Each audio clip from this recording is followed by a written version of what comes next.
ಎಲ್ರಿಗೂ ನಮಸ್ಕಾರ. ನಾವು ಭಗವದ್ಗೀತೆಯ ಮೊದಲನೇ ಅಧ್ಯಾಯ ಅರ್ಜುನ ವಿಷಾದ ಯೋಗದ 37ನೆಯ ಶ್ಲೋಕದ ಪರಿಚಯವನ್ನು ಮಾಡಿಕೊಳ್ಳೋಣ.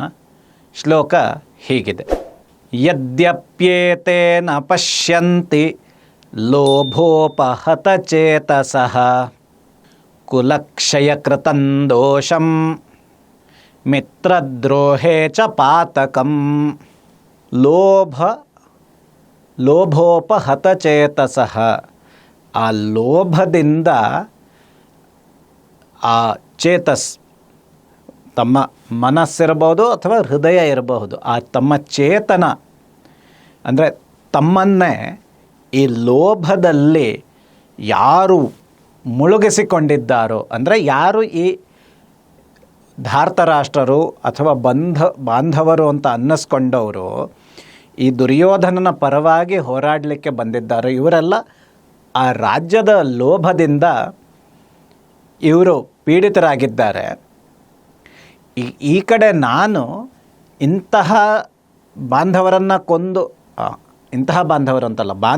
ಕೊಂದು ಸಿಕ್ಕುವ ಇಂತಹ ರಾಜ್ಯದಿಂದ ಏನು ಪ್ರಯೋಜನ ಅಂತ ನಾನು ಯೋಚನೆ ಮಾಡ್ತಿದ್ರೆ, ಅತ್ತ ಕಡೆ ಇರುವವರು ದುರ್ಯೋಧನನ ಪಕ್ಷದವರು ಆ ಮುಂದೆ ರಾಜ್ಯ ಸಿಕ್ಕತ್ತೆ, ಮುಂದೆ ಏನೋ ದುಡ್ಡು ಸಿಕ್ಕತ್ತೆ, ಭೋಗ ಸಿಕ್ಕತ್ತೆ ಅನ್ನೋ ಒಂದು ಲೋಭದಿಂದ ಆ ಲೋಭದ ಸಂಕೋಲೆಯಲ್ಲಿ ಬಂಧಿತರಾಗಿ ಬಂದಿದ್ದಾರಲ್ಲ, ಇವರು ಕುಲಕ್ಷಯ ಕೃತಂ ದೋಷಂ ಮಿತ್ರದ್ರೋಹಂ ಅಂದರೆ ಮಿತ್ರಭೇದ, ಮಿತ್ರನಿಗೆ ದ್ರೋಹ ಮಾಡುವುದು, ಮಿತ್ರನಿಗೆ ಭೇದವನ್ನು ಬಗೆಯುವುದು ಮತ್ತು ಕುಲಕ್ಷಯ ಇವೆರಡನ್ನು ಮಾಡೋದು ಪಾತಕಂ, ಪಾಪ ಸಂಚಯಕ್ಕೆ ಕಾರಣ ಅಂತ ಏನು ಹಿರಿಯರು ಹೇಳಿದ್ದಾರೆ.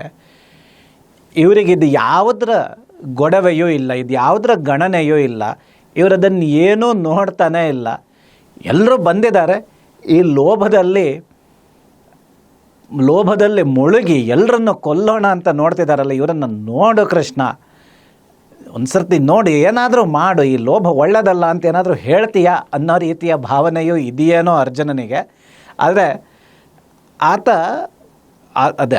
ಪರಮ ಸತ್ಯನಿಷ್ಠ, ಯಾವತ್ತೂ ಧರ್ಮದ ಪರವಾಗಿಯೇ ಇದ್ದವನು. ಹಾಗಾಗಿ ಅರ್ಜುನ ಆ ವಿರೋಧಿಗಳ ಅಬಲ ಅಂದರೆ ಆ ವಿರೋಧಿಗಳ ಬಲ ಗೊತ್ತಾಗತ್ತೆ, ಸಂಖ್ಯೆ ನೋಡಿದರೆ ಗೊತ್ತಾಗತ್ತೆ, ಅವರ ಶಾಸ್ತ್ರಗಳ ನೈಪುಣ್ಯ ನೋಡಿದರೆ ಅವರ ಬಲ ಗೊತ್ತಾಗತ್ತೆ. ಆದರೆ ಅವರ ಅಬಲ ಏನಿದೆ, ಅವರ ಬಲಹೀನತೆ ಏನಿದೆ, ಅದನ್ನು ಕೂಡ ಆತ ನೋಡಬಲ್ಲ.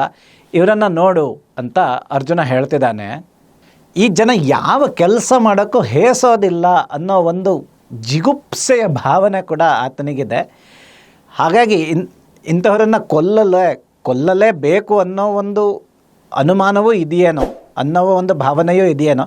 ಏನೇ ಆಗಲಿ, ಕೃಷ್ಣ ಹೇಗಿದ್ದರೂ ಗುರುವಿನ ಸ್ಥಾನದಲ್ಲಿ ಇರೋದರಿಂದ ಆ ಅನುಮಾನವನ್ನು ಪರಿಹರಿಸ್ಕೊಳ್ಳೋಣ, ಜೊತೆಗೆ ಆ ಎದುರುಗಡೆ ಇರುವ ಜನರ ಪರಿಚಯವನ್ನು ಬೇರೆಯವರಿಗೆ ಮಾಡಿಕೊಡೋಣ ಅಂತ ಅರ್ಜುನ ಈ ಮಾತನ್ನು ಹೇಳ್ತಾನೆ.